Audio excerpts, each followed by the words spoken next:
Posibleng nakaapekto umano ang kakulangan sa legal background ni dating Senate President Tito Soto III sa mga naging pagbabago sa liderato ng Senado kaugnay ng impeachment proceedings laban kay Vice President Sara Duterte. Ito ang pananaw ni dating Senate Impeachment Court spokesperson Attorney Reginald Tongol.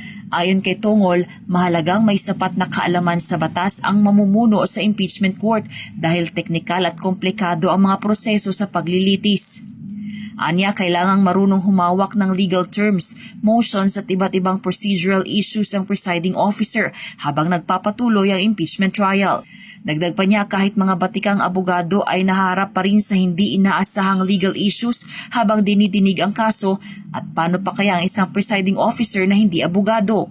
Magandang hakbang anya kung ang presiding officer ng impeachment court ay may kahit kaunting kaalaman sa batas o may pinag-aralan sa abogasya. Sinabi rin ni Tongol na mas maayos sa ngayon ang takbo ng impeachment proceedings kumpara noong nakarang taon, lalo pat wala pang malalaking aberya o legal complications na nararanasan sa kasalukuyan. Samantala, sa usapin kung maaari bang makibahagi si Senator Ronald Bato de la Rosa sa impeachment trial, saad ni dating Philippine Bar Association President Attorney Rico Domingo na maaring lumahok at bumoto sa proceedings si Bato gamit ang online o virtual appearance hanggat hindi ito natatanggal bilang senador. Pero nilinaw ni Domingo na batay sa Senate rules, hindi pinapayagan ang virtual participation sa mga legislative proceedings maliban na lamang kung may national emergency at aprobado ito ng mayorya ng Senado. Nakasaad sa Senate rules na maaari lamang gumamit ng video conference o remote participation kapag may sitwasyong pumipigil sa pisikal na pagdalo ng mga senador sa session hall.